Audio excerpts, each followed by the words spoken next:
Olá! Nessa nossa análise, vamos mergulhar fundo nas evidências da evolução que são observadas em laboratório.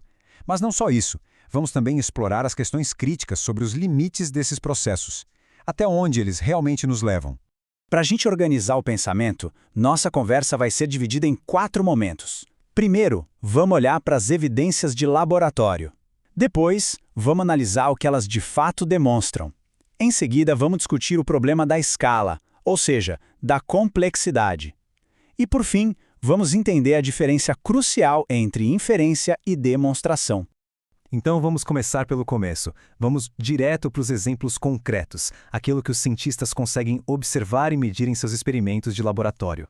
Nosso primeiro caso é um clássico, o da nylonase. Nos anos 70, uma descoberta incrível. Bactérias que conseguiam se alimentar de resíduos de nylon, um material totalmente sintético. A interpretação inicial, que ficou bem famosa, foi a de que uma mutação aleatória tinha, basicamente, criado do zero um gene e uma enzima novinhos em folha para essa tarefa. Acontece que, com o tempo, pesquisas mais aprofundadas mostraram um quadro um pouco diferente. A visão hoje é que a mutação não criou algo do nada. Na verdade, ela pegou uma enzima que já existia e que tinha uma capacidade muito, mas muito fraca de atuar em moléculas parecidas e otimizou essa função. Foi uma amplificação e não uma criação. Agora, vamos para um exemplo que afeta todos nós: a resistência a antibióticos. Em laboratório, os cientistas conseguem fazer com que a enzima beta-lactamase acumule mutações e passe a degradar novos antibióticos. Isso é um fato. Mas aqui está o ponto-chave. Por mais que ela ganhe um novo alvo, a enzima continua sendo, fundamentalmente, uma beta-lactamase. Uma nova classe de proteína não surge daí. E esse padrão se repete. Vamos pegar o caso dos cianobióticos, que são compostos químicos artificiais. Bactérias aprenderam a metabolizar essas substâncias. E como o mecanismo geralmente envolve a duplicação de um gene que já existia, seguida de mutações. De novo, a nova função é uma modificação, um ajuste fino de uma ferramenta molecular que já estava lá. Não é a invenção de uma família inteiramente nova de proteínas. E todos esses exemplos nos trazem naturalmente para a nossa segunda sessão. Agora a gente começa a questionar o que essas observações realmente significam num sentido mais amplo. Pois é, a pergunta que não quer calar é: o que, no fim das contas, essas experiências de laboratório estão nos mostrando sobre a capacidade do processo evolutivo?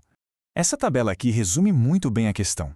De um lado, o que os experimentos de fato demonstram: que mutações podem sim alterar a atividade de uma enzima, que elas podem adquirir novos alvos e que funções úteis podem surgir. Do outro lado, o que eles não demonstram diretamente: a origem de proteínas completamente novas, a formação de máquinas moleculares complexas ou a criação de vias metabólicas inteiras. E aqui precisamos entender um conceito-chave, a chamada catálise promíscua. Pense assim. Muitas enzimas têm um trabalho principal, mas são capazes de fazer outros bicos, ou seja, outras reações, só que de forma muito ineficiente. Esse potencial escondido, essa capacidade latente, é o ponto de partida para muitas das novas funções que a gente observa. E é aqui que a coisa fica complicada. Como é que a gente consegue diferenciar uma coisa da outra? Uma função que a gente acabou de observar é de fato uma informação biológica nova ou é só a ativação de um potencial que já estava ali, adormecido, esperando a oportunidade certa? O famoso experimento do Richard Lenski com a bactéria E. coli é o exemplo perfeito disso. Depois de milhares de gerações, uma população de bactérias de repente aprendeu a metabolizar citrato na presença de oxigênio, algo que a E. coli normalmente não faz. Quando foram ver o que aconteceu no DNA, descobriram que um gene que transporta citrato e que só funciona sem oxigênio foi duplicado e colocado sob o controle de um novo interruptor que o ligava justamente na presença de oxigênio. E a conclusão disso é simplesmente fascinante. A máquina para transportar o citrato já existia. A bactéria já sabia fazer isso. A grande inovação não foi criar uma nova função para a proteína, mas sim mudar o seu manual de instruções, a sua regulação. Foi uma mudança de quando usar uma ferramenta que já estava na caixa. Agora, vamos subir um degrau na nossa discussão. Vamos sair do nível de uma única molécula e pensar em sistemas muito maiores, muito mais complexos e integrados. Este slide mostra um contraste muito importante. Uma coisa é a microinovação, modificar uma única proteína. Isso a gente vê que é possível. As proteínas são meio plásticas. Outra coisa, bem diferente, é a inovação organizacional. Construir um sistema inteiro como uma organela, com dezenas de peças que precisam trabalhar juntas. Esse tipo de inovação a gente não observa diretamente. A sua origem é inferida. Para explicar a origem desses sistemas complexos, a teoria evolutiva tem algumas propostas. Por exemplo, a cooptação, que é basicamente pegar peças que já existem e usá-las para uma nova função. Ou a duplicação de genes, que cria uma cópia extra para a evolução brincar. E também, claro, as mudanças na regulação, como a gente viu no caso da E. coli. Só que mesmo essas explicações enfrentam seus próprios desafios. O flagelo bacteriano é o exemplo mais famoso. A ideia era que ele evoluiu a partir de um sistema mais simples, de secreção. Mas análises genéticas mais recentes sugerem que pode ter sido o contrário, que o sistema de secreção, na verdade, veio de um flagelo que já existia. Isso complica bastante a narrativa.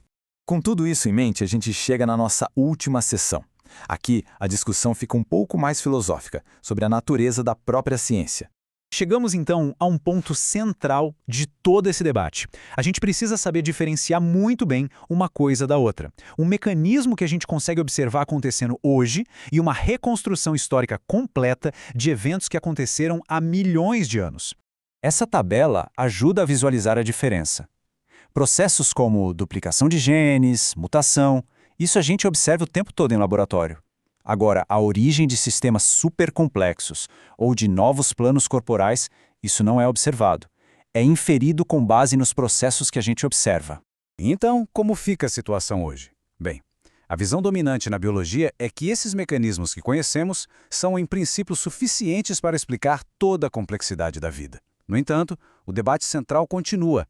Essa suficiência foi realmente demonstrada? Ou ela é uma extrapolação do que vemos em pequena escala para os grandes eventos da história da vida? E isso nos deixa com a pergunta final, que na verdade é a que move toda essa discussão. Ao tentar reconstruir a história da vida, onde é que termina a inferência científica que é plausível e onde começa uma lacuna real na nossa capacidade de explicação?